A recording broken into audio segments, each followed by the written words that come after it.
The Dichotomy of Control. Epictetus's most powerful teaching: distinguish what is yours and what is not.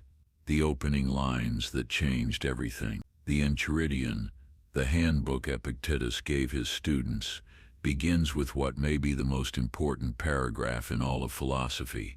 Some things are within our power while others are not. Within our power are opinion, motivation, desire, aversion, and, in a word, whatever is of our own doing. Not within our power are our body, our property, reputation, office, and, in a word, whatever is not of our own doing. Read that again. Slowly, let each word land. A former slave, a man who had been owned, beaten, whose leg was broken by his master, gave us the key to freedom that no emperor could take away: the clean cut. The dichotomy is not a spectrum. It is not some things are mostly in our control. It is a clean cut, a bright line, a fundamental division of reality itself, fully in your control. Your judgments about events, your intentions, your desires and aversions, your effort and attention, your values and character, not in your control. Everything else, that second list, includes your health. You influence it, but don't control it. Your wealth, subject to markets, employers, chance. Your reputation exists in other people's minds. Your relationships require another's participation. Your life itself could end in the next breath. The trap of influence. Modern self-help loves to muddy these waters. You can influence your health. You can affect your relationships. You create your own reality. This is dangerous half-truth that leads to double suffering. Yes, you can eat well, exercise, and still get cancer. You can be the perfect partner and still be left. You can work brilliantly and still be fired. When we confuse influence with control, we 1. Take responsibility for outcomes we never commanded. 2. Feel guilty for results we couldn't determine. 3. Waste energy on the uncontrollable while neglecting what we actually possess. The Stoics were precise because precision matters here. Influence is real but limited. Control is rare but absolute within its domain, the domain of the self. What do you actually control? Let's be rigorous. Your judgments. When something happens, you choose what it means. The rain ruins your picnic, or it provides a chance to be flexible. The insult lands, or it reveals the speaker's character, not yours. You decide. Your desire. You can want what you have instead of wanting what you lack. You can desire to do your best instead of desiring a specific outcome. You can crave wisdom instead of craving recognition. Your aversions. You can fear failure more than mediocrity, or flip that. You can avoid discomfort, or learn to avoid only dishonor.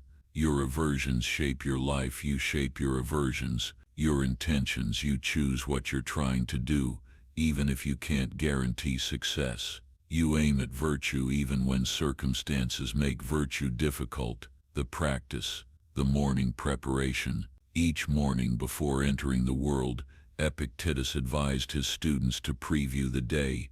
Today I will encounter interference, ingratitude, insolence, disloyalty, ill will, and selfishness, not pessimism. Preparation. When you expect the uncontrollable to be uncontrollable, you're not caught off guard. You've already decided how you'll respond. The pre-decision checkpoint. Before any action, ask 1. Is this within my control? 2. If not, am I trying to control it anyway? 3. What within this situation is mine to decide? The post-event reflection. After disappointment, ask 1. Was the outcome ever truly mine to determine? 2. Did I give my best effort to what I could control? 3.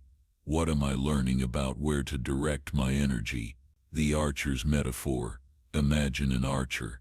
She can train her technique, choose her bow, select her arrow, steady her breath, pick her moment, and release with perfect form. whether the arrow hits the target. That depends on wind, on the target moving, on 100 variables beyond her bow arm. The Stoic archer does everything in her power, then releases attachment to the result. She is judges herself on her form, not her score. This is not apathy. This is focused intensity on what matters, combined with equanimity about what doesn't. Why this matters now. You live in an age of infinite distraction, where algorithms profit from your anxiety about things you cannot control. The news wants you worried about politics in countries you'll never visit. Social media wants you envious of people you'll never meet. Advertising wants you dissatisfied with things you never needed.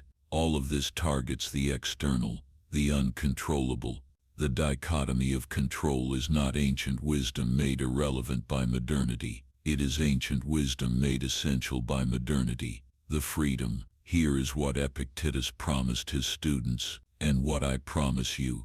Master this single distinction. Truly master it, in your bones, in your reflexes, in your daily practice, and you will be freer than any emperor. You will have what no amount of money can buy, a mind at peace. You will have what no army can protect, an inner citadel that cannot be breached. You will have what most people spend their lives chasing, genuine unshakable tranquility. Not because your life will be perfect, because you will have stopped demanding perfection from a universe that never promised it. Next steps. In our next lesson, we'll explore how to build and fortify that inner citadel, the impregnable sanctuary that Marcus Aurelius described, where you can retreat from any storm. Freedom is the only worthy goal in life. It is won by disregarding things that lie beyond our control. Epictetus.